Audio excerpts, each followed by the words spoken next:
All right, Claude, does that answer your question? Yes, that is good. Yeah, Mr. Riney made many other allegations. Can you refute, thing about the money? What happens to the money? He make allegations. Yeah. Okay, I have not heard what allegations he's making. What's he saying about the money? Yeah, he's saying that we're spending the money on things that prostitution, many things. Yeah, he said that I personally, because I'm the treasurer, he's saying that I have spent money on prostitution. Well, number one, I haven't even gone to prostitutes, period, let alone use ministry money for them.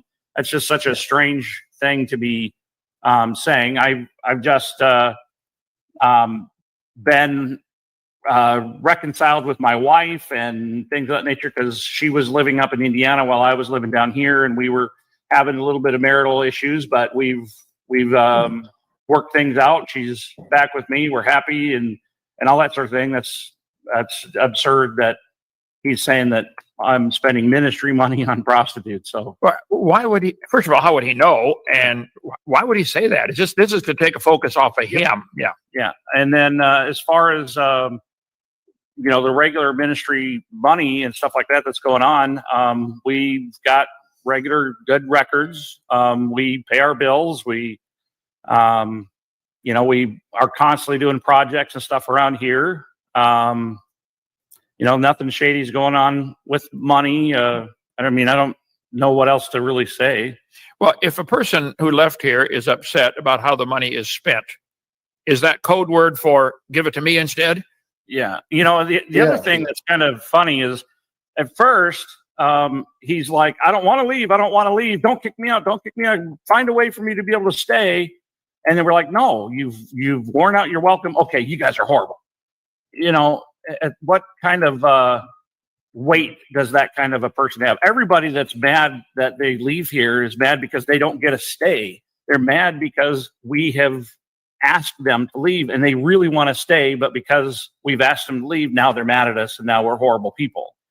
And we only ask them to leave if it's necessary. I mean, we're real tolerant here. We go bend over backwards and go along, probably longer than we should on some. Oh, yeah. Okay? Yeah, for sure. Sandra, get a chair. He says something about Mr. Big Will. Is Mr. Big something or other? Mr. Big Will looking at the naughty picture on the computer in the dining room. Is that a lie too? Another lie? Yeah. That was a lie. There was a little girl here who walked behind him just innocently. And there was a lady dressed in a long-sleeved gym suit.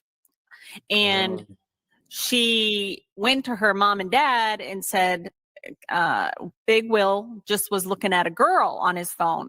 Well, then that story grew that it was a nude lady, that it was a nude lady on a pole. And it was like whispering in someone's ear. The story got worse and worse. Oh, dear. If Big Will he's just been a new Christian for a year and he's 65 years old, been without a woman for years. If he was looking at a woman on his cell phone in the dining hall, what am I supposed to do about that? Say, no, don't do that. I mean, I bet if we had everybody fully honest, we could go back and search everybody's computer or phone. We'd find a lot of this kind of stuff going on from all kinds of people. It happened all the time in many countries. In normal, it happened. We don't allow that here, though. So adult men, if they're doing that, that's between them and God. But it's not. We don't promote pornography. Well, God made the woman to be looked at, and they'll be happy with your wife. I'm very happy with my wife. Okay. Any more questions, Claude? I'm going to just add one more thing. While we were at a Republican convention, there was a man that came up to us and said, listen, Kent Hovind, I've been watching you. He said, in the beginning, I started to believe the rumors. He said, but one day I was watching you and you didn't know I was watching you. And he said, you knelt down on the ground on your knee. And there was a little black boy that came up to you and you were looking him in the eye. You were making him laugh. He said, at that moment, I saw the real Kent Hovind and all of the rumors went away. So talk about him being prejudiced or whatever. That's crazy, but that's an example too. But his young or old, his motto is, if you can't win a big one, win a little one. So. Amen. And I do, as far as Chris's comment about not being gentle, I'm a little, you guys have been in combat. No, you get kind of battle hardened after a while, My dad was Marine World War II, only survivor of his platoon, fought the Japanese. And I have been in a battle against the atheists for so long. I do tend to get a little bit sarcastic and, make fun of them and call them stupid and idiots and morons, because they are. Prays for them at night. But I pray for them. I want to get them saved. He prayed for Emma and not RJ, JR. He has prayed for them. He loves their soul. I'd like to see them get saved, and you're all welcome to call me, 855 Big Dino. Why don't you give me your phone number, AJ or Aaron Ross? I'll be glad to talk with you. I really would. Monsieur Hovind, you are very upfront about many things, and sometimes maybe that go against you. Like you're very friend with Jones Chris and Byram Brady, but maybe they're not good for you. Maybe time to say we don't want them anymore, you think? If I could just step in, I just wish these subjects could just go away. I wish this was not my husband's battle. I wish this subject became someone else's battle. It becomes their own battles. And that's just my desire for this subject. Well, and if you think about it, if you think about it, they mocked Jesus for talking to a prostitute. And they're like, if this was really the Son of God, don't you think he'd know who he's talking to?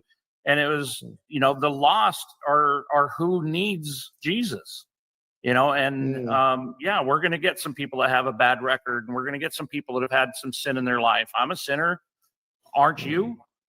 Of course. So we're going to get some of them, and they still need the ministry. They still need the help. But some is very bad look, and maybe can. Sure. I mean, they could say that about Jesus too. Well, they no, say I that don't about think. Jesus. No. Jesus did not do anything to children. Come on. Okay, Jesus Claude. was good Claude, for children. Yeah. Claude, listen to me. Neither did Brady. Neither did Chris. I know them well. 50 years ago, first of all, it's none of anybody else's business. But they love the Lord. Everybody's a sinner. They got something in their past. But I know them, and I know the story. And just to be safe, we're careful about that. But Jesus was accused of hanging around publicans and sinners. Everybody that's ever come here is a sinner. Every visitor we've ever had. 70 countries, all 50 states. So anyway, I can choose my friends if I want, and you can choose yours. Go ahead. Of course. I thought one time you mentioned the Brady did something with his own children 50 years ago. It's still not good, Well, I have no evidence either way, whether he did or not. That's you between him and the said Lord. he was guilty. You said he was guilty. Oh, how could I know that? I didn't know him 50 years ago. Well, you did say on Stephen, the channel of Stephen. It's there. Yeah. I even if again, have you ever done anything in your life, in your entire life? Well, not with wicked? Children. No. Come on. Not with children. So that's the dividing. Okay. All right. Yeah. Fiddling with children's not good. Some people like to look at one particular sin and to justify theirs. How about with other women? Have you ever slept with a woman you weren't married to? Yeah, of course. Okay. It's Well, that's in the Big Ten Commandments. Don't commit adultery. Yeah, but some people just wave their hands and get married, and then they can go and bonk whoever they like, I mean, they do, Right. So they find a reason around it. But I am very concerned about the children thing, and I think that it causes you a problem, whereas you should be saying, no, this is not acceptable.